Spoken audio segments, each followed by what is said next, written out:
देखिए आज जो है हम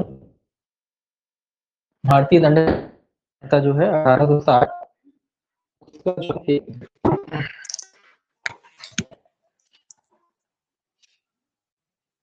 जो भारतीय दंड संहिता है 1860 उसका अध्याय 11 जो के बारे में जो है बात करेंगे। अध्याय जो 11 है आपका मिथ्या साक्ष्य और लोक न्याय के विरुद्ध अपराधों से संबंधित है।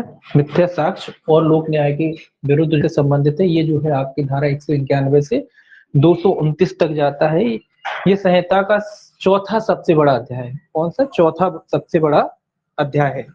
इसमें आपकी 191 में है जो है मिथ्या साक्ष्य,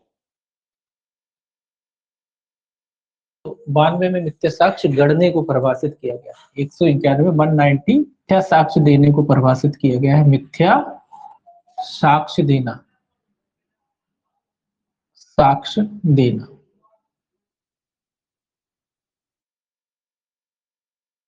और 192 में जो है मिथ्या साक्ष्य गढ़ने को परिभाषित किया गया है। मिथ्या साक्ष्य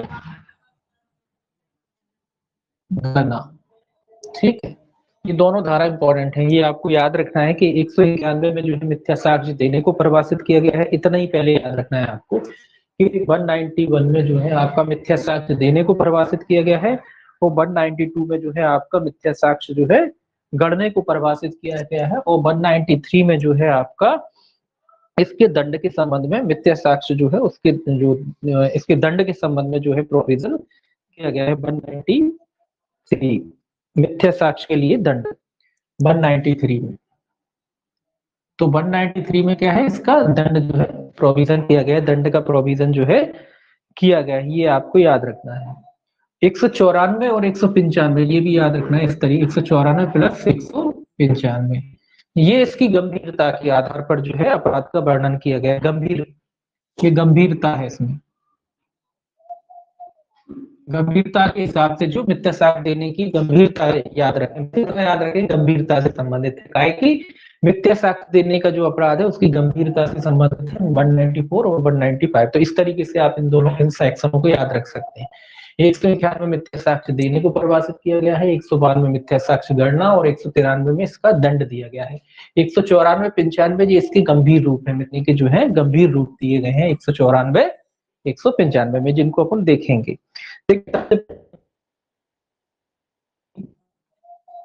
आंग्ल विधि में जो है आपका मिथ्या साक्ष्य देने का को क्या मतलब क्या मानते थे आंग्ल विधि में?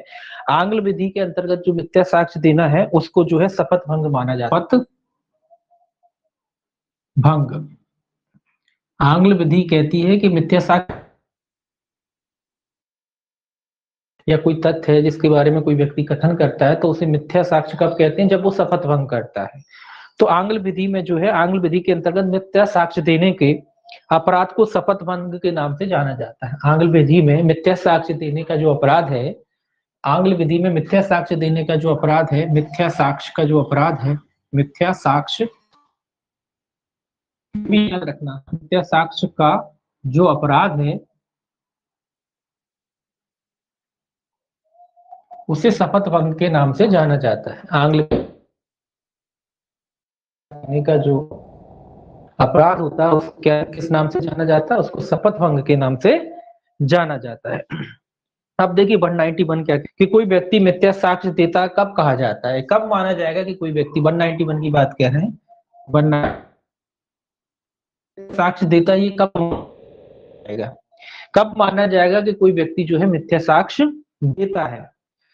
इसमें भी वही बात आंग्ल विधि की बात शामिल की कि वह शपथ द्वारा या विधि द्वारा सत्य कथन करने के लिए आबद्ध। तो आबद्धता याद रखेंगे, आबद्ध, कोई व्यक्ति आबद्ध है, किस लिए आबद्ध है, कैसे आबद्ध है? शपथ द्वारा या विधि द्वारा सत्य कथन करने के लिए। शपथ द्वारा, शपथ द्वारा या फिर विधि द्वारा, सीधे लिख लेते हैं विधि द्वारा, ठीक है। शपथ द्वारा या विधि द्वारा क्या करने के लिए आबद्ध है? सत्य, सत्य व्यक्ति करने के लिए आबद्ध बंधा हुआ है कि उसको जो बात कहनी है, कथन मतलब जो भी बात उसको रखनी है वो कैसे कहेगा, सत्य रखेगा। जो वचन उसको कहनी है वो कैसे कहेगा, सत्य रखेगा। तो अगर ऐसा कोई व्यक्ति जो शपथ द्वारा या विधि की किसी अन्य प्रक्रिया द्वारा अगर वो बाध्य है किस बात को कहने के लिए, सत्य कथन को कहने के लिए, आबद्ध है, बाध्य मतलब आबद्ध है, अगर कोई व्यक्ति आबद्ध है सत्य कथन कहने के लिए, चाहे वो शपथ के द्वारा हो, चाहे वो विधि द्वारा स्थापित किसी प्रक्रिया के द्वारा हो, तो ऐसा ऐसा सत्य कथन करने के लिए अगर कोई व्यक्ति आबद्ध है और कोई व्यक्ति जानबूझकर, और अगर कोई व्यक्ति उसे ज्ञान है या विश्वास है कि जो वो कथन कर रहा है, ज्ञान या विश्वास, ज्ञान मतलब नॉलेज है, या फिर विश्वास है कि जो वो बात कह रहा है, जो वो बात कह रहा है वो कैसी है, जो बात वो कह रहा है वो कैसी है, असत्य है, असत्य है, और फिर भी असत्य है, फिर भी वो क्या करता है, वो कथन करता है, तो माना जाता है कि ऐसा व्यक्ति क्या कहता है, मिथ्या साक्ष्य देता है। अगर कोई व्यक्ति विधि द्वारा आबद्ध है या शपथ द्वारा आबद्ध है सत्य कथन कहने के लिए, और अगर उस व्यक्ति को इस बात गलत है, असत्य है, या उसको इस बात का विश्वास करने का कारण है कि जो कथन वो कह रहा है कथन कैसे हैं, असत्य है, तो माना जाता है कि ऐसा व्यक्ति मिथ्या साक्ष्य देता है। कह सकते हैं कि ऐसा व्यक्ति सत्य कथन नहीं कह रहा है, ये माना जा सकता है। अब ये याद रखना है, इसके स्पष्टीकरण भी जुड़े हैं। तो इसमें कथन का, इसमें इस कहने का अर्थ ये नहीं कि डॉक्यूमेंट में किसी लिखित किए जाए, मौखिक और दस्तावेजी दोनों तरीके से कर सकता है। मिथ्या साक्ष्य जो है मौखिक भी दे सकता है और दस्तावेजी द्वारा भी, दस्तावेजों द्वारा भी कर सकता है। मतलब कोई लेख करके भी जो है, देखिए दोनों तरीके से कथन होते हैं ना, आप जानते हैं, मौखिक भी होते हैं और लिखित कथन भी होते हैं। तो दोनों तरीके से कथन दिए जा सकते हैं, मिथ्या जो कथन है वो दोनों तरीके से दिए जाते हैं। ऐसा नहीं कि केवल बोलकर ही कहेगा तभी मिथ्या मानेंगे, ऐसा नहीं है।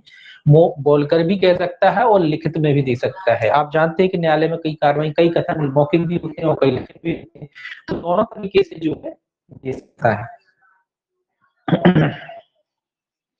दूसरा स्पष्टीकरण जो है इसका, वो कहता है किसी दस्तावेज के अनुप्रमाणक द्वारा, अनुप्रमाणक कोई व्यक्ति है द्वारा अपने विश्वास के बारे में मिथ्या कथन करना, मिथ्या साक्ष्य देना है। अनुप्रमाणक जो होता है किसी दस्तावेज को, अनुप्रमाणक किसी दस्तावेज का जो अनुप्रमाणक है, जो उसको प्रमाणित करता है, कुल मिला के सीधी सी बात है, प्रमाणित कर, जैसे आप जानते हैं कि आप कोई भी डॉक्यूमेंट ले जाते हैं, कोई भी दस्तावेज बनवाते हैं, शपथ पत्र बनवाते हैं, और जो व्यक्ति उसको प्रमाणित करता है, अनुप्रमाणक होता है जो बनाता है, जो उसको अनुप्रमाणित करता है कि हाँ ये व्यक्ति सत्य कथन कर रहा है। अगर वो व्यक्ति जानता है, जो अनुप्रमाणक की बात करें, तो जो अनुप्रमाणक अगर इस बात को जानता है कि जो व्यक्ति कथन कर रहा है वो असत्य है, उसको ज्ञान है इस बात का, या उसको विश्वास करने का कारण है कि जो व्यक्ति कथन कर रहा है वो असत्य, फिर भी उसका अनुप्रमाणक करता है, तो ये माना जाता है कि जो अनुप्रमाणक है वो क्या कहता है, वो भी मिथ्या साक्ष्य देता है, मिथ्या साक्ष्य देता है। तो ये इस अनुप्रमाणक के बारे में है कि कब अनुप्रमाणक को माना जाएगा कि वो मिथ्या साक्ष्य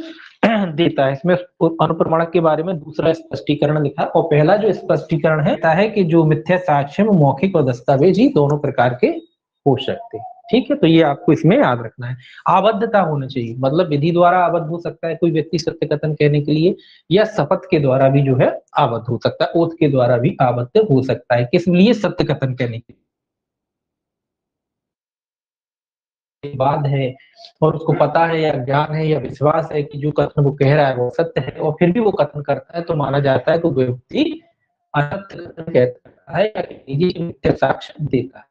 ये मौखिक भी हो सकते हैं, दस्तावेजी हो सकते हैं। अनुप्रमाणित जब इस बात का विश्वास रखकर के जो कथन किए जा रहे हैं वो असत्य फिर भी वो कथन करता है, तो माना जाएगा, या मैंने उसका फिर भी समर्थन करता है, तो माना जाएगा कि अनुप्रमाणक क्या करता है, मिथ्या साक्ष्य देता है।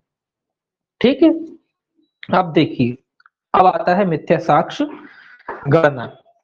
इसको मिटा लेते हैं, ठीक है, इसको याद रखेंगे। आंग्ल विधि में क्या बोलते हैं, शपथ भंग बोला जाता है।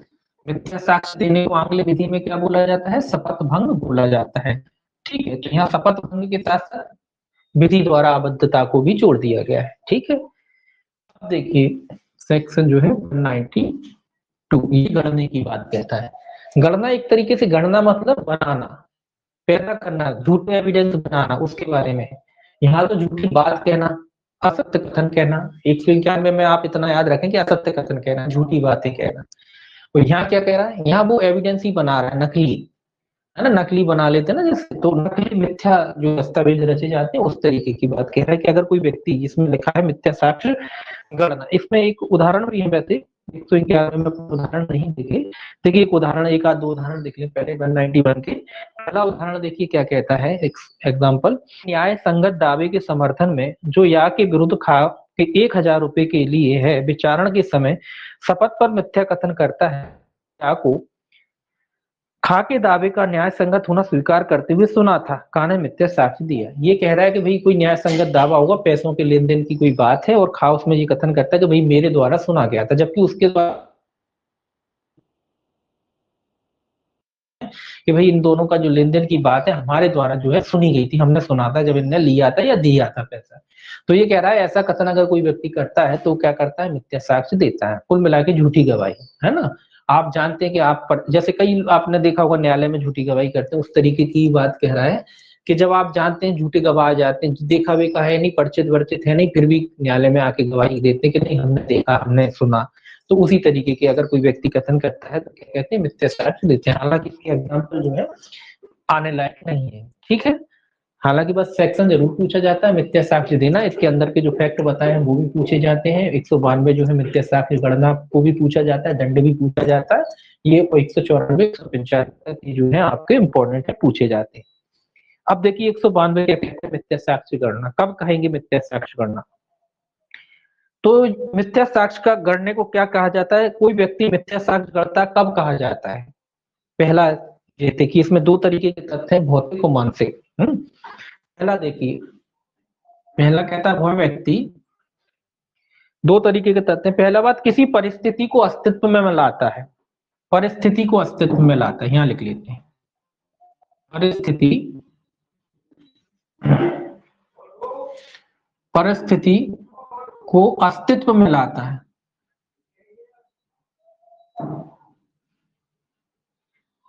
परिस्थिति को अस्तित्व में लाता है कि मतलब एक नई काल्पनिक परिस्थिति को अस्तित्व में लाने का मतलब एक काल्पनिक बना लेता है अपने हिसाब से, एक परिस्थिति घटित कर लेता है, घटना घटित कर लेता है, एक मतलब जो चीज हुई नहीं है उसको बना लेता है, जो चीज हुई नहीं है उसको बना लेता है। कि भाई जैसे उदाहरण अपन ने दिखाता है कि कोई मिथ्या साक्ष्य गढ़ता में क्या कर रहा है, परिस्थिति अपने आप में जी क्या कर रहा है, घटित कर रहा है, एक नकली एक माहौल बना लेता है। आप क्या समझे कि नकली माहौल बना लेता है ना।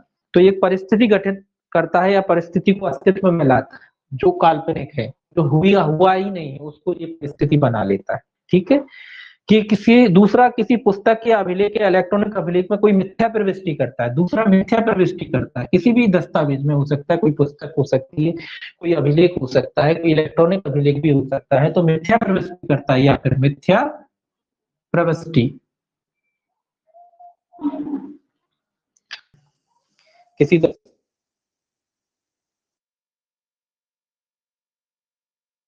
प्रविष्टि करता है या क्या करता है, मिथ्या कथन करने वाली कोई दस्तावेज या इलेक्ट्रॉनिक अभिलेख रचता है, रचता है, तो ये रचता है, ठीक है। अब ये क्या हो रहा है, देखिए यहाँ तो परिस्थिति बना ले रहा है, एक नकली काल्पनिक कहानी बना लेता है ना, पहला काल्पनिक कहानी बना लेता है, काल्पनिक परिस्थितियां बना लेता है कि ऐसा ऐसा हुआ था, एक पूरी स्टोरी बना लेता है, ठीक है, ताकि लोग उसके पर विश्वास करें। तो ये क्या हो रहा है, ये गढ़ रहा है, कहानी गढ़ते हैं ना, जैसे अपन कहते हैं ना कहानी गढ़ना, तो वही कर रहा है ये।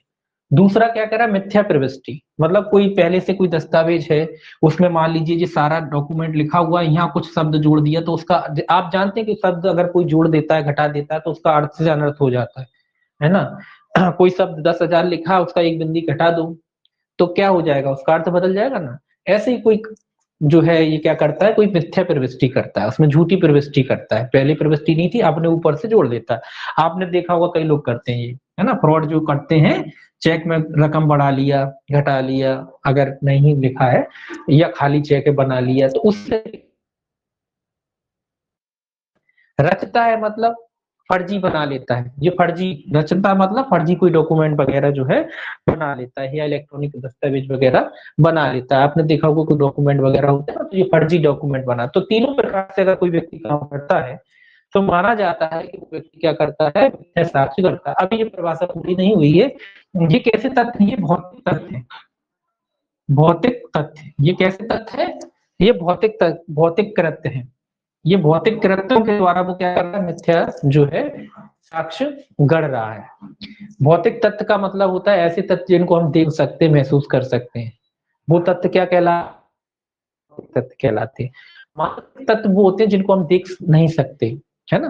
तो अब दूसरे है मानसिक तत्व, मानसिक तत्व कह लीजिए, मानसिक तत्व, ठीक है। तो ये मानसिक तत्व है दूसरे, उसमें क्या करता है, उसमें किसी न्यायिक कार्रवाई में, किसी कैसी कार्रवाई में, न्यायिक कार्रवाई में, ये याद रखना, न्यायिक कार्रवाई में।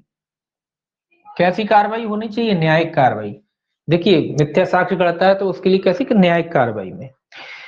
दूसरा किसी लोक सेवक या मध्यस्थ के समक्ष, ये कोई न्यायिक कार्रवाई हो सकती है, लोक सेवक के समक्ष भी हो सकती है, लोक सेवक, मध्यस्थ के समक्ष भी हो सकती है, मध्यस्थ, एक मिनट, मध्यस्थ,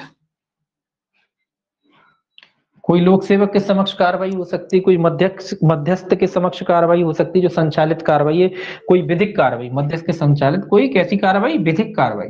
विधिक कार्रवाई मतलब कोई लोक सेवक है या कोई मध्यस्थ है जो विधिक कार्रवाई में लगा हुआ है, ठीक है।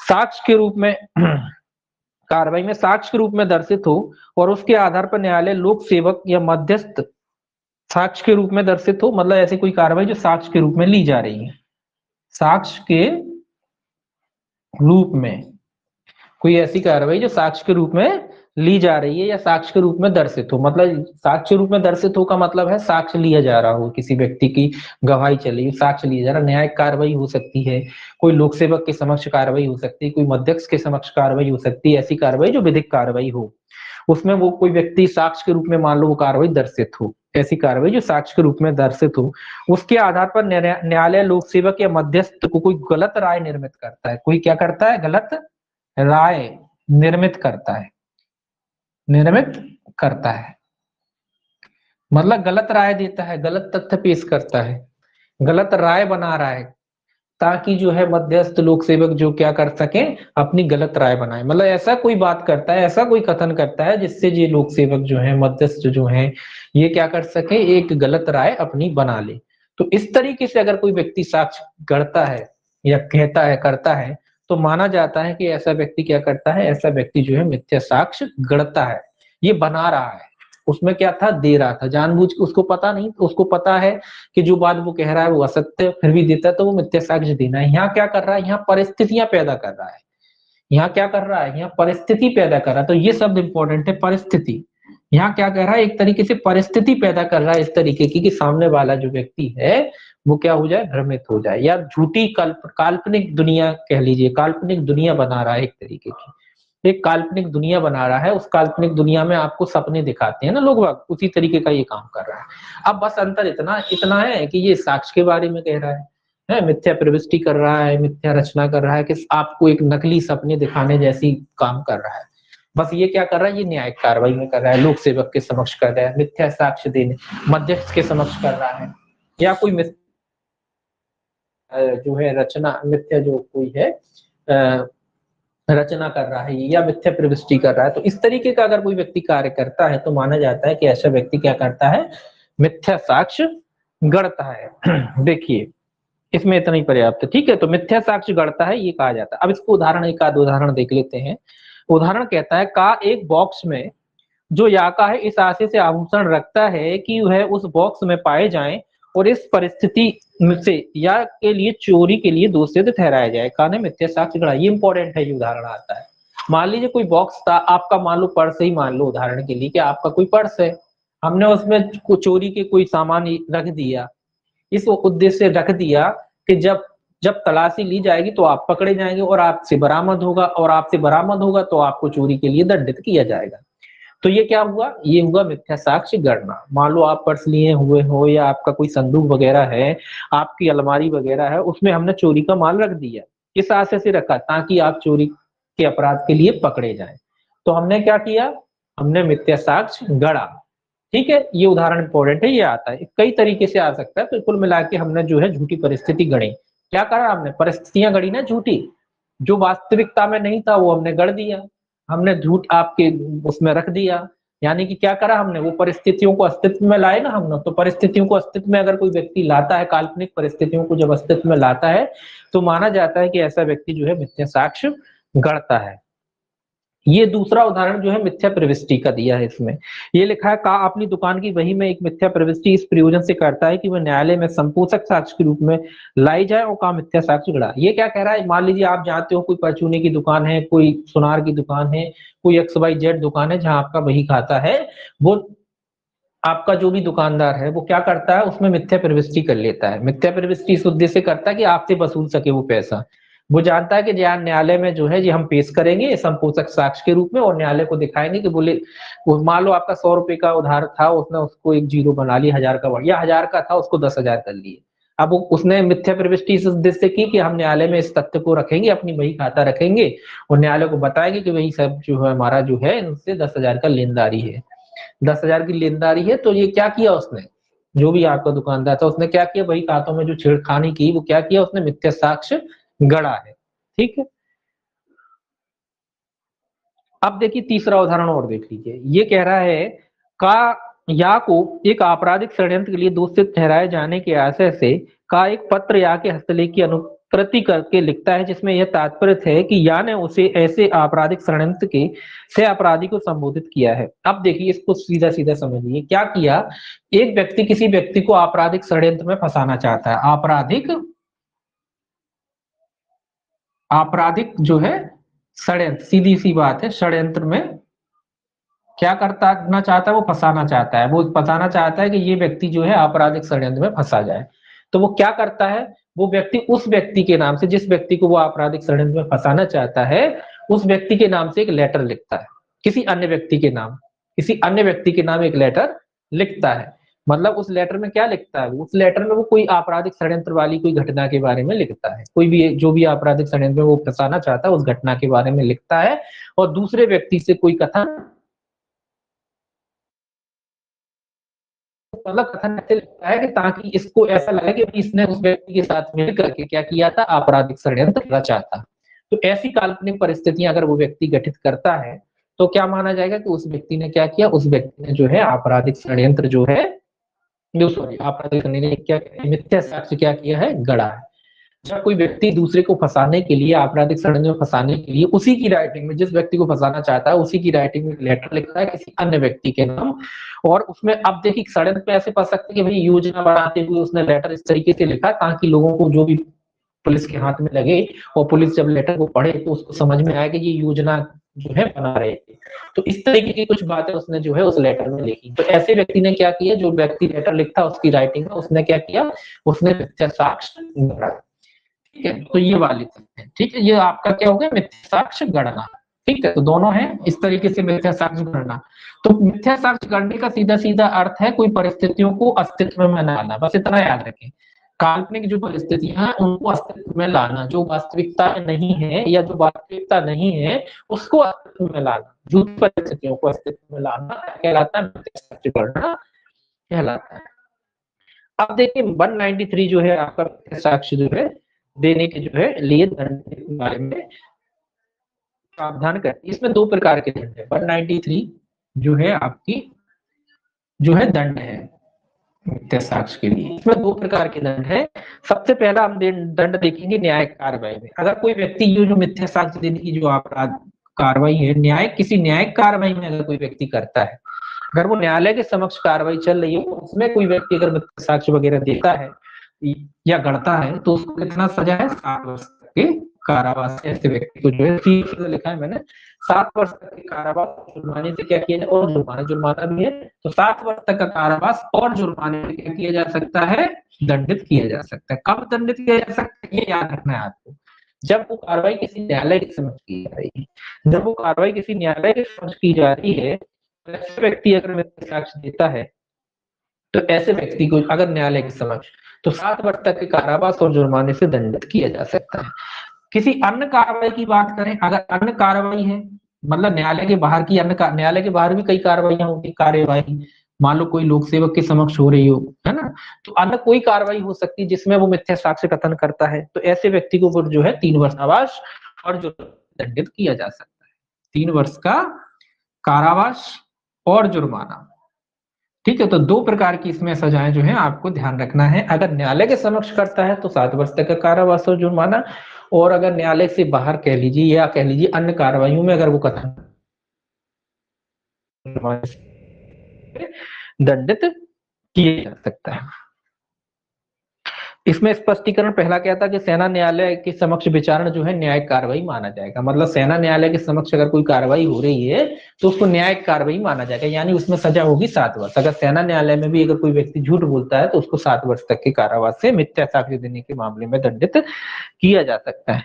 न्यायालय के समक्ष कार्रवाई, दूसरा स्पष्टीकरण कहता है कि समक्ष कार्रवाई प्रारंभ होने के पूर्व जो विधि निर्दिष्ट अन्वेषण होता है वो न्यायिक कार्रवाई का एक प्रक्रम है, चाहे वह अन्वेषण किसी न्यायालय के सामने ना भी हो। ये क्या कह रहा है? ये कह रहा है कि न्यायालय के समक्ष कार्रवाई प्रारंभ होने के पूर्व, ये कह रहा है कि न्यायालय के समक्ष कार्रवाई प्रारंभ होने के पूर्व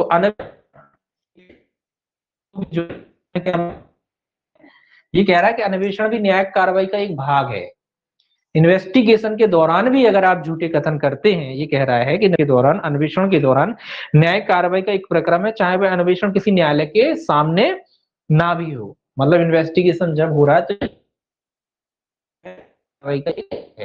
या इन्वेस्टिगेशन के दौरान भी अगर आप झूठे कथन करोगे तो उसको न्यायिक कार्रवाई माना जाएगा और आपको 7 वर्ष तक के कारावास और जुर्माने से क्या किया जा सकता है? दंडित किया जा सकता है। ठीक है, तो ये याद रखें। अगर आपसे कोई पूछे कि अन्वेषण के दौरान अगर कोई व्यक्ति झूठे कथन करता है, मिथ्या कथन करता है, तो उस व्यक्ति को कितने दंड से दंडित किया जाएगा, तो ये मत समझ लेना कि वो न्यायालय के बाहर है या अन्य कार्रवाई, अन्य कार्रवाई उसको नहीं मान रहे हैं, उसको सीधा सीधा लिखा है। स्पष्टीकरण 2 ये कहता है कि न्यायिक कार्य वो, चूंकि वो भले ही वो बाहर न्यायालय की जो है न्यायिक कार्य क्या कहते हैं, न्यायालय में मामला आने से पहले जो इन्वेस्टिगेशन हो रहा है उस वो चूंकि न्यायिक कार्रवाई का भाग है, क्या है? न्यायिक कार्रवाई का भाग है, न्यायिक कार्रवाई का भाग मान रहे हैं, कार्यवाही का भाग।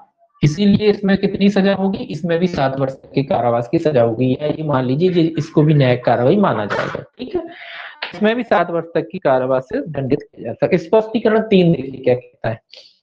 स्पष्टीकरण 3 कहता है न्यायालय द्वारा विधि के अनुसार निर्दिष्ट और न्यायालय के प्राधिकार के अधीन संचालित अन्वेषण न्यायिक कार्रवाई का ही एक प्रक्रम है, चाहे अन्वेषण किसी न्यायालय के सामने। अच्छा, ये तीसरा था ये वाला, न्यायालय के समक्ष कार्रवाई प्रारंभ होने के पूर्व विधि की, जो दोनों ही बातें कह रहा है, निर्दिष्ट न्यायालय के प्राधिकार के अधीन संचालित अन्वेषण न्यायिक कार्रवाई का एक प्रक्रम, चाहे वह अन्वेषण न्यायालय के समक्ष ना भी हो। दोनों में एक ही बात है, ये है न्यायालय के समक्ष कार्रवाई प्रारंभ होने के पूर्व की बात कह रहा है, और कह रहा है न्यायालय के अनुसार निर्दिष्ट। दोनों में अन्वेषण के बारे में कह रहा है। एक कह रहा है, एक तो वो जो सिंपली इन्वेस्टिगेशन होता है उसको भी मान रहा है, और अगर कोई ऐसा इन्वेस्टिगेशन है जो न्यायालय के निर्देश के अनुसार में किया जाता है, जब न्यायालय इन्वेस्टिगेशन का निर्देश देता है ना, वो तब किया जाता है, तो उसको भी न्यायिक कार्रवाई माना है। तो कुल मिला के सीधा इन्वेस्टिगेशन के निर्देश से की जा रही हो या अन्यथा पहले की जा रही हो, उसको जो है न्यायिक कार्रवाई ये मान रहा है।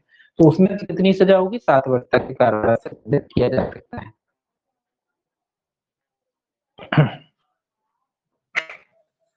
ठीक है, तो इन्वेस्टिगेशन दोनों अलग अलग, हालांकि उन्होंने दोनों इस बातें स्पष्ट कर दी कि जो इन्वेस्टिगेशन पुलिस डायरेक्टली करती है मामला न्यायालय में आने से पूर्व, वो भी न्यायिक कार्रवाई है। मतलब उसको भी ये न्यायिक कार्रवाई के समतुल्य मान रहे हैं, हालांकि न्यायिक कार्रवाई नहीं होती लेकिन उसके संधारा के अधीन।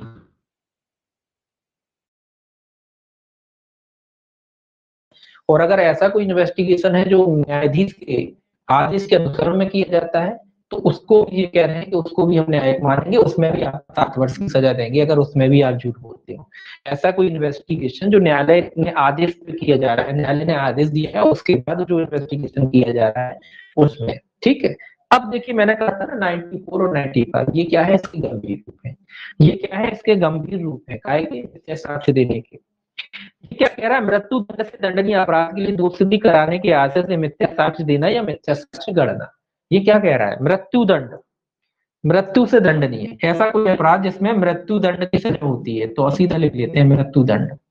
ऐसा कोई अपराध 194 क्या कहता है? 194 कि कोई ऐसा अपराध है जिसमें मृत्यु दंड की सजा हो सकती है। ऐसा कोई अपराध जिसमें मृत्यु दंड की सजा हो सकती है। और आप जानते हैं कि जो आप मिथ्या साक्ष्य दे रहे हैं या मिथ्या साक्ष्य गढ़ रहे हैं, दोनों के बारे में आप मिथ्या साक्ष्य दे रहे हैं या मिथ्या साक्ष्य गढ़ रहे हैं, तो उसको 194 में अगर आप किसी को किसी व्यक्ति को ये जानते हुए कि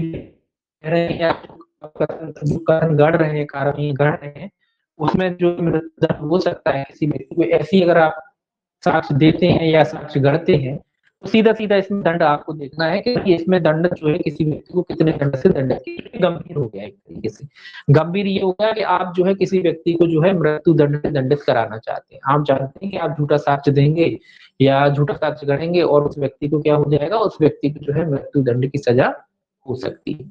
तो ऐसा अगर आप करते हैं और ऐसा अगर करने की कोशिश करते हैं तो इसमें दो प्रकार की सजाएं इसमें भी है। अगर मृत्यु दंड से दंडनीय अपराध के लिए दुष्सिद्धि कराने के आते से जानते हुए कोई व्यक्ति मिथ्या साक्ष्य देता है, जानबूझकर अगर कोई व्यक्ति मिथ्या साक्ष्य देता है, तो आप बताइए कितनी सजा होनी चाहिए? इसमें आजीवन कारावास। इसमें कितनी सजा होगी? आजीवन कारावास। आजीवन कारावास या फिर जो है आपका कारावास से क्या किया जा सकता है, ऐसे व्यक्ति को दंडित 10 वर्ष तक के कठोर कारावास से और जुर्माना। ठीक है, 10 वर्ष का है तो कठोर हो गई होगा, तो 10 वर्ष तक के कठोर कारावास, कठोर, ठीक है, कठोर लिख लिया मैं, तो 10 वर्ष तक के कठोर कारावास और जुर्माना, जुर्माना भी होगा। ठीक है, और जुर्माने से क्या किया जा सकता है, दंडित किया जा सकता है। कब किया जा सकता है? जब कोई व्यक्ति मृत्यु दंड से दंडनीय अपराध के लिए दोषित कराने के आशय से जानते हुए मिथ्या साक्ष्य करता है, जानबूझकर मिथ्या साक्ष्य अगर देता है या करता है, तो आजीवन कारावास या फिर 10 वर्ष तक की कठोर कारावास, जैसा न्यायालय उचित समझे, कारावास और जुर्माने से ऐसे व्यक्ति को जो है दंडित किया जा सकता है। ठीक है, अगर मान ऐसा कथन करते समय निर्दोष व्यक्ति को फांसी हो जाती है, निर्दोष को फांसी हो जाती है, इसी में दूसरी सजा है, निर्दोष को फांसी, ये याद रखें, है ना, ये याद रखना है कि आपने जो मिथ्या साक्ष्य गढ़ा या मिथ्या साक्ष्य दिया, उससे किसी निर्दोष व्यक्ति को अगर फांसी हो जाती है तो कितने दंड थे? तो यहां मृत्यु और लग जाएगा,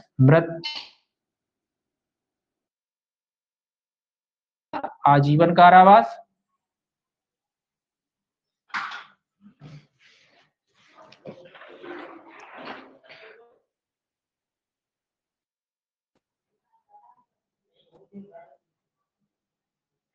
कारावास ऐसे व्यक्ति दंड या आजीवन कारावास या फिर 10 वर्ष तक कठोर कारावास या जुर्माने, 10 तक का कठोर कारावास, कारावास और फिर या जुर्माना, सॉरी, और जो है जुर्माने से क्या किया जा सकता है, दंडित किया जा सकता है। कब किया जा सकता है इससे, ये न्यायालय देखिएगा मुझे मामले की गंभीरता की।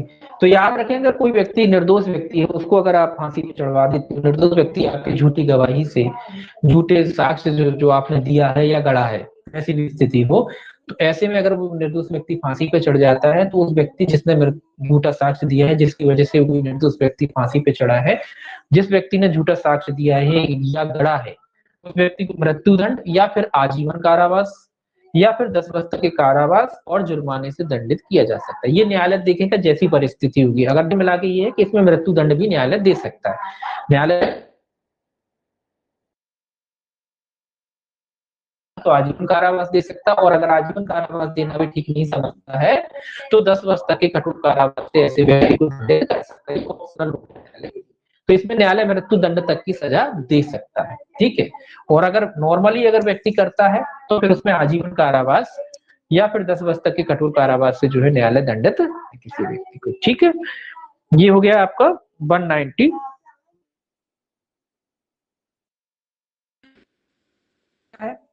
जैसे कि यह मृत्यु दंड से दंडनीय अपराध है, उसमें कोई व्यक्ति फंसाना चाहता है। 195 क्या है? 195 वो जिसमें कैसी है, आजीवन कारावास या कारावास, आजीवन कारावास, आजीवन कारावास या कारावास, आजीवन कारावास या कारावास से दंडनीय कोई अपराध है, उसमें अगर कोई व्यक्ति किसी अन्य व्यक्ति को फंसाना चाहता है, ऐसा कोई अपराध है जिसमें आजीवन कारावास या कारावास की सजा होती है, उसमें कोई व्यक्ति किसी अन्य व्यक्ति को जो है फंसाना चाहता है, तो ऐसे में भी इसमें भी जो है आपको पनिशमेंट याद रखने हैं कि अगर ऐसा कोई अपराध है जिसमें आजीवन कारावास या कारावास से, एक मिनट, कहाँ था पूरा? आजीवन कारावास या कारावास से दंडनीय अपराध के लिए दोष सिद्ध कराने के आशय से मिथ्या साक्ष्य देना या गढ़ना। कोई व्यक्ति आजीवन कारावास या मिथ्या साक्ष्य देने से गढ़ता है तो कराया जा सकता है। इसमें इसमें जो है उस अपराध के समान दंड के लिए, इसमें देखिए इसमें क्या कहता है, इसमें कहता है जो कोई इस आशय से या ये संभाव जानते हुए द्वारा किसी मिथ्या व्यक्ति को ऐसे अपराध के लिए जो भारत में तत्समय प्रबद्ध किसी विधि द्वारा मृत्यु दंड से दंडनीय ना हो, आजीवन कारावास या 7 वर्ष या उससे अधिक अवधि के कारावास से दंडनीय वो दोषित कराए, मिथ्या साक्ष्य देगा या गढ़ेगा, वह वैसे ही दंडित किया जाएगा जैसे वह व्यक्ति उस अपराध के लिए दंडित होता। तो इसमें कितने दंड से दंडित होगा? इसमें उस अपराध के लिए उपबंधित दंड से दंडित होगा। उपबंधित से इस धारा में कितने दंड से दंडित होगा? उपबंधित दंड से उसको क्या किया जा सकता है? दंडित। ठीक है, अब आगे देखेंगे। इसमें एक उदाहरण भी है, उसमें उदाहरण कहता है का न्यायालय के समक्ष इस आशय से मिथ्या साक्ष्य देता है कि तद द्वारा या डकैती के लिए दोष सिद्ध किया जाए, डकैती का दंड जुर्माना सहित या रहित आजीवन कारावास या ऐसा कठिन कारावास है जो 10 वर्ष की अवधि का हो सकता है, इसलिए जुर्माने सहित या रहित आजीवन कारावास से दंडनीय होगा। तो कुल मिला के ये कह रहा है कि जितने जो अपराध की उसने सजा, जो सा अपराध, उस अपराध के लिए उस व्यक्ति को क्या किया जा सकता है? दंडित किया जा सकता है।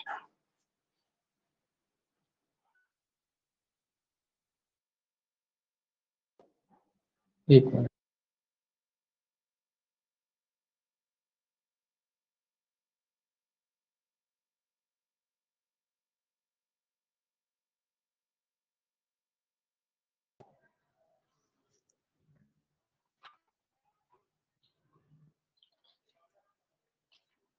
अब देखिए, अब इसमें एक सेक्शन है 195A।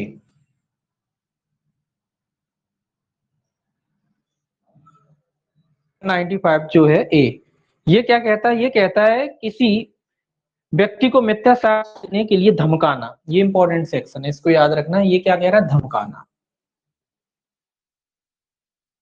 इसको याद रखेंगे आप। ये सेक्शन काय से संबंधित है?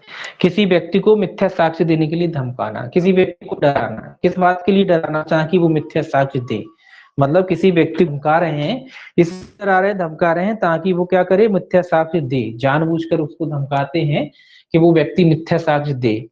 तो ऐसे अगर आप ऐसा अगर आप करते हैं, मैं क्या कहता है, इसको देते हैं। ये कहता है जो कोई किसी दूसरे व्यक्ति को उसके शरीर, ख्याति या संपत्ति को, अथवा ऐसे व्यक्ति के शरीर या ख्याति को जिसमें वह व्यक्ति हितवद है, वह यह कार्य करने के आशय से कोई क्षति करने की धमकी देता है कि वह व्यक्ति मिथ्या साक्ष्य दे, तो वह दोनों में से किसी माध्यम कारावास से जिसकी अवधि 7 वर्ष तक की हो सकेगी या जुर्माने से, और दोनों से दंडित किया जाएगा। ये क्या कह रहा है? किसी व्यक्ति के शरीर, या तो आप कह रहे हैं कि शरीर का मतलब ये कि भाई तुमने अगर मिथ्या साक्ष्य नहीं दिया तो हम तुम्हें छोड़ेंगे नहीं, तुम्हारे हाथ पैर तोड़ देंगे, ठीक है, इस तरीके की अगर कोई व्यक्ति धमकी देता है। दूसरा ख्याति, ख्याति का अर्थ यही है कि अगर तुमने इस तरीके की बात नहीं की तो हम तुम पे झूठा लांछन लगाएंगे, तुम्हारी जो समाज में रेपुटेशन है, जो इज्जत है, उसको खराब करेंगे, इस तरीके की कोई धमकी देता है।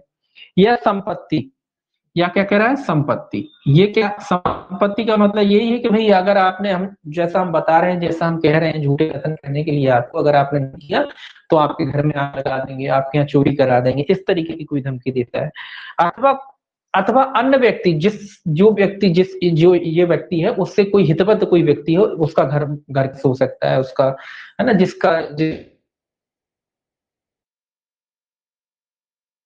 हो सकता है, इसका बच्चा हो सकता है, इसकी पत्नी हो सकती है ना, ये उनको भी इस तरीके की जो है धमकी देता है कि या तो उस व्यक्ति को खुद को देता है या किसी अन्य व्यक्ति को जिससे ये व्यक्ति जो है जुड़ा होता है, उसको नुकसान पहुंचाने की, उसको क्षति कारित करने की धमकी देता है। कहता है कि भाई अगर आपने नहीं दिया, आपके बच्चों की किडनैप कर लेंगे, है ना, पकड़ लेंगे, इस तरीके का कथन करता है, उसको नुकसान पहुंचाए। ये सारे कथन कुल मिला के अगर कोई व्यक्ति करता है तो इसमें लिखा है तो ऐसे व्यक्ति को जो है अगर मतलब कुल मिला के मजबूर करता है सामने वाले व्यक्ति को धमका के कि झूठा कथन जो है न्यायालय में जाके या किसी अन्य जगह जाके जो है ऐसा व्यक्ति करे। तो इसमें लिखा है ऐसा व्यक्ति जो है 7 वर्ष तक के कारावास या जुर्माने या दोनों से दंडित किया जा सकता है। कितने से? 7 वर्ष तक के कारावास या जुर्माने से क्या किया जा सकता है? उसको दंडित किया जा सकता है। ऐसे व्यक्ति को जो है 7 वर्ष तक के कारावास या जुर्माने से क्या किया जा सकता है? दंडित किया जा सकता है। आगे लिखा है और यदि निर्दोष व्यक्ति ऐसे मिथ्या साक्ष्य के परिणाम स्वरूप मृत्यु से या 7 वर्ष से अधिक के कारावास से दोषित और दंडादेश किया जाता है तो ऐसा व्यक्ति जो धमकी देता है उस दंड से और उसी सीमा तक दंडादेश किया जाएगा जो निर्दोष व्यक्ति दंडित है और दंडादेश किया गया है। तो ये कह रहा है कि निर्दोष, एक दूसरी सजा ये कह रहा है दूसरा कि जिस व्यक्ति को झूठी गवाही देने के लिए अगर उस झूठी गवाही से किसी निर्दोष व्यक्ति को मान लो फांसी हो जाती है या किसी आजीवन कारावास हो जाता है या व्यक्ति को जिसने क्या किया था? धमकाया था। ये किस व्यक्ति को? झूठ जो गवाही देने वाले व्यक्ति को नहीं कह रहा, देने वाला व्यक्ति तो मजबूर है तो उसके बारे में बात नहीं कह रहा है। ये कह रहा है जिस व्यक्ति ने निर्दोष व्यक्ति को सजा होती उसी दंड से उस व्यक्ति को भी दंडित किया जाएगा। अगर निर्दोष व्यक्ति को फांसी होती तो उसे फांसी होगी, आजीवन कारावास होता है कारावास होगा या अन्य कोई कारावास होता है तो उतने ही कारावास से उस व्यक्ति को जो है दंडित किया जाएगा जो किसी अन्य व्यक्ति को झूठे साक्ष्य देने के लिए, झूठी गवाही देने के लिए क्या करता है? धमकाता है। ठीक है, ये दूसरा प्रकार का है, को मिटा लें।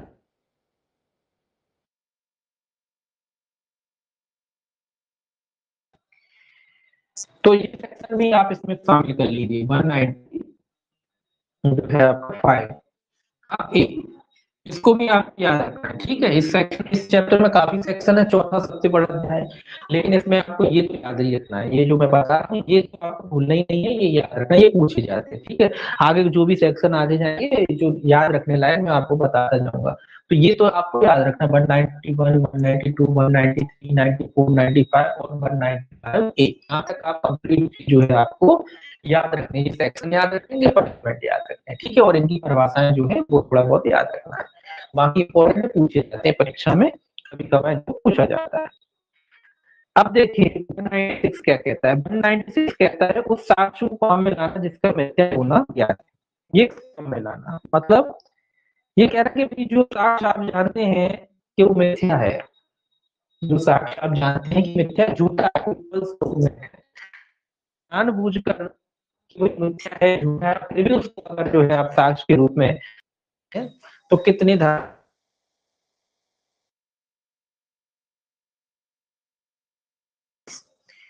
196 जो है 196 जो है आपका क्या कहता है?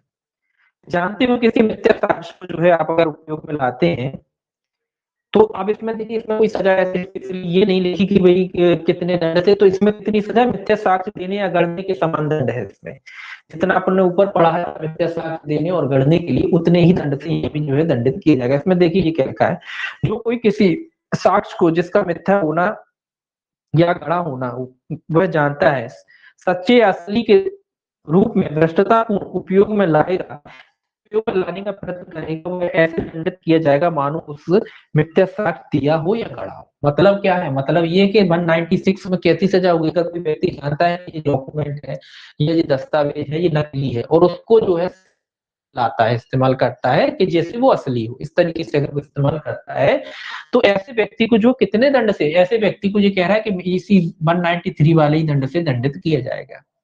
कौन से दंड से दंडित किया जाएगा? 193 में जो अपने दंड पड़ा है उतने ही दंड से क्या है उस व्यक्ति को दंडित किया जाएगा। यानी कि अगर वो कार्रवाई न्यायालय के समक्ष होगी तो 7 वर्ष, और अगर वो न्यायालय के बाहर होगी, अन्य कार्रवाई होगी तो उसको 3 वर्ष के दंड से दंडित किया जाएगा। तो यानी कि मिथ्या साक्ष्य देना और मिथ्या साक्ष्य गढ़ने में जो सजा होती है उसी सजा से उस व्यक्ति को जो है दंडित किया जाएगा। ठीक है, तो इसमें हेडिंग याद रख सकते हैं, रखना चाहें तो है।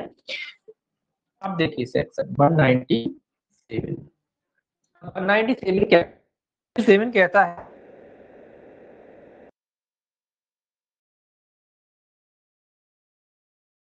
ऊपर मिथ्या साक्ष्य जो है उसको आप पेश कर रहे हैं, जानबूझ करके आप जानते हैं कि गलत है, झूठा है, उसको असली के रूप में इस्तेमाल करते हैं। यहाँ क्या कह रहा है? यहाँ कह रहा है का सेवन को मिथ्या प्रमाण पत्र जारी करने हस्ताक्षरित करना, मतलब आप जानबूझकर मिथ्या साक्ष्य या मिथ्या जो है हस्ताक्षर वगैरह करते हैं, इसमें लिखा मिथ्या जानते हुए मिथ्या प्रमाण पत्र जारी करना या हस्ताक्षरित, या तो आप मिथ्या प्रमाण पत्र जारी करें, झूठे प्रमाण पत्र बना रहे हैं, या जो प्रमाण पत्र है उनको हस्ताक्षरित, जो आप जानते हैं कि झूठे प्रमाण पत्र है उनको हस्ताक्षरित करते हैं। ठीक है, अभी अपन इनका पनिशमेंट नहीं देखेंगे, एक ही साथ देखेंगे। ठीक है, अब देखिए 198 197 देखा, अब देखिए 198 198 क्या कहता है? 198 कहता है जानते हुए मिथ्या प्रमाण पत्र उपयोग में लाना या लाने का प्रयत्न करना। यहाँ क्या कह रहा था? मिथ्या प्रमाण पत्र को जो है आप जो है जारी करना, मिथ्या प्रमाण पत्र जारी करना, मिथ्या प्रमाण पत्र जारी करना, ठीक है, जारी अकेले लिख दिया, या हस्ताक्षरित करना। ठीक है, इसमें मिथ्या प्रमाण पत्र जारी करना या हस्ताक्षरित करना। ठीक है, ये क्या कह रहा है? 198 198 क्या कह रहा है? 198 कह रहा है जानते हुए पत्र उपयोग में लाना, उपयोग सीधा लिख लिया, उपयोग में लाना। क्या लाना? ऊपर जो लिखा है वही, उपयोग में लाना, मिथ्या प्रमाण पत्र वगैरह है इनको उपयोग, यहाँ तो जारी कर रहे हैं और यहाँ, अब आप तीनों को इकट्ठा बताता हूँ। 196 में क्या था? 196 में था जान को किसी न्यायिक कार्रवाई में उपयोग में लाना, मिथ्या साक्ष्य को उपयोग में लाना, ये था मिथ्या साक्ष्य उपयोग में लाना, में लाना था 196। ठीक है, 197 मिथ्या प्रमाण पत्र जारी करना, और 198 क्या है? उनको उपयोग में लाना। ठीक है, इसके अलावा जो है आपका है 199, इसको भी यहाँ लिखते हैं, इसको इसीलिए इस तरीके से लिख रहे हैं ताकि आपको याद हो जाए। ठीक है, 199 क्या कहता है? जानते हुए साक्ष्य रूप में मिथ्या जो है घोषणा करना, तो ये घोषणा करना मिथ्या घोषणा है, मिथ्या घोषणा। अगर कोई व्यक्ति जानता है कि मिथ्या है फिर भी उस तथ्य की ये क्या करता है? घोषणा करता है, झूठी घोषणा करता है, तो वो कितने में? 199। आप कहोगे सब सर पनिशमेंट नहीं, पनिशमेंट अभी बताएंगे, सबके एक ही से है इसीलिए। ठीक है, 199 में क्या? मिथ्या घोषणा करना, किसी कथन की मिथ्या है और क्या करता है? उसकी घोषणा। तो 199 में क्या है? घोषणा। बस एक शब्द याद रखना, घोषणा। मिथ्या तो पढ़ी नहीं अपन, तो सकता है मिथ्या साक्ष्य वगैरह, मिथ्या कथन वगैरह, उसकी 200 200 क्या कह रहा है? 200 कहता है जानते हुए किसी घोषणा को उपयोग में लाना या उसका प्रयत्न करना। ये मिथ्या घोषणा कर रहा है या उपयोग कर रहा है उसका। ठीक है, क्या का मिथ्या घोषणा जो की थी, झूठी घोषणा जो की थी, उसका उपयोग करता है असली के तहत। जैसे यहाँ मिथ्या प्रमाण पत्र चाहता, 198 में उसका उपयोग कर लिया, और 199 में मिथ्या कोई घोषणा करी, और 200 में क्या किया? उसका उसका उपयोग करा।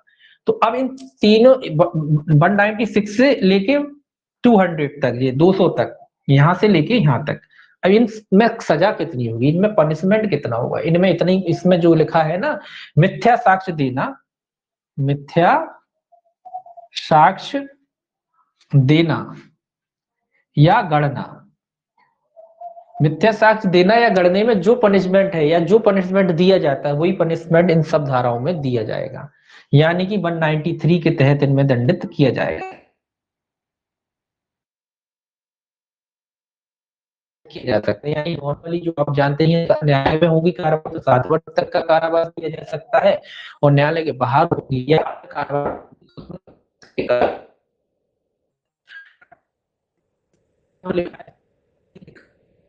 हालांकि ऐसा क्वेश्चन आया नहीं है, सेक्शन देखिए, मान लीजिए कोई भी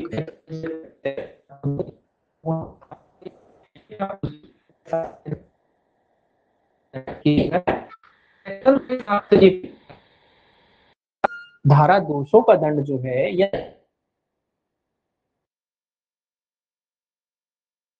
तो आप लोग आगे आगे नहीं बढ़ना है, पीछे बढ़ना है, इसमें आप ध्यान लगा देंगे कि 193 में जो है इसका दंड दिया गया है। तो इस तरीके से अगर क्वेश्चन पूछ लिया है तो क्या लगाएंगे आप? 190 200 तक का दंड काय में दिया गया है? 193 में ही दिया गया है, क्योंकि क्या कहता है धारा? धारा कहती है कि मिथ्या साक्ष्य देना और मिथ्या साक्ष्य गढ़ने के हिसाब से उनको दंडित किया जाएगा, और उसका दंड कहाँ दिया है? उसका दंड 193 में दिया है। अगर क्वेश्चन इस तरीके से पूछ लिया जाता है कि धारा 200 का दंड कितने में दिया गया है, तो 193 में दिख गया। अगर पूछते हैं 199 का दंड कहाँ है, 193 में।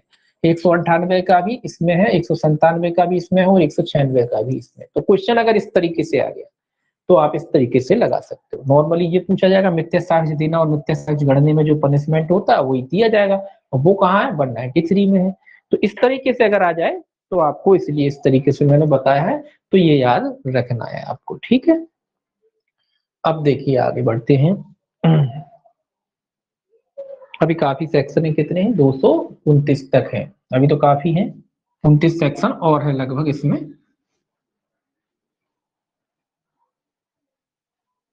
ठीक है, तो इस तरीके से आपको याद रखना है इसको। मोस्टली पनिशमेंट याद रखने और सेक्शन याद रखने, इस जो चैप्टर में जो है आपको मोस्टली पनिशमेंट और सेक्शन याद रखने। तो सेक्शन मैंने ये बताया, ये तो इंपॉर्टेंट है, ये याद रखने। और जो 96 से 200 तक के बताए हैं वो उस तरीके से अगर याद रखना चाहे तो रख सकते हैं, ये तो आपको रख नहीं रखना है। अगर आप रख सकते हो तो जितना, अगर आपके सेक्शन अच्छे याद करने की क्षमता है तो फिर तो आप कर ही लीजिए सेक्शन याद, उसमें कोई चिंता की बात ही नहीं है, है ना। और अगर नहीं भी करना आते सेक्शन, ज्यादा कई बच्चे नहीं कर पाते, तो फिर इतना तो याद ही रखना पड़ेगा। ऐसा तो नहीं बिल्कुल नहीं करोगे, लेकिन इतना तो ये करना ही पड़ेगा आपको याद। ये तो हर हालत में आपको याद रखने ही रखने हैं, ठीक है, ये तो हर हालत में याद रखने हैं। अब देखिए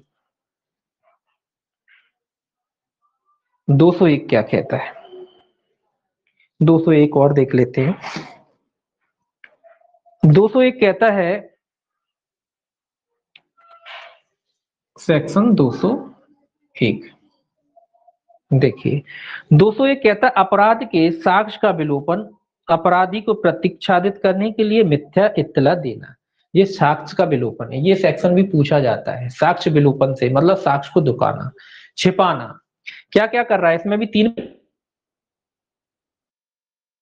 कह रहा है कि भाई अगर कोई व्यक्ति जानते हुए अपराधी को बचाने के लिए, 201 में पहली क्या कहता है कि अगर कोई व्यक्ति जानबूझकर अपराधी को बचाने के लिए या आने के लिए कोई झूठी इत्तला वगैरह देता है तो उसको अपराधी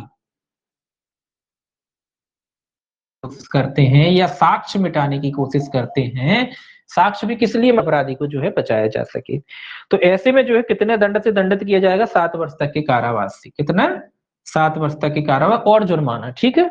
7 वर्ष तक का कारावास और जुर्माना, ठीक है, और भी लिख लीजिए, और जुर्माना से क्या किया जा सकता है, ऐसे व्यक्ति को दंडित किया जा सकता है। दूसरा याद रखेंगे कि यदि अपराधी आजीवन कारावास या 10 वर्ष तक के कारावास से दंडनीय है, जो अपराधी जिसको आप बचा रहे हो वो आजीवन कारावास, आजीवन या फिर 10 वर्ष, जो अपराधी जिसको आप बचाने की कोशिश कर रहे हो वो अपराधी आजीवन कारावास से दंडनीय अपराध का कोई दोषी है, या फिर 10 वर्ष तक के कारावास से दंडनीय किसी अपराध का दोषी है, तो ऐसे में अगर आप अपराधी को बचाते हो तो कितना है इसमें जो है, इसमें जो है आपको 3 वर्ष तक के कारावास, 3 वर्ष तक के कारावास और जुर्माने से क्या किया जा सकता है, दंडित किया जा सकता है। जो व्यक्ति बचाने की कोशिश कर रहा है उस व्यक्ति को कितने दंड से, 3 वर्ष तक का कारावास और जुर्माने से दंडित किया जा सकता है।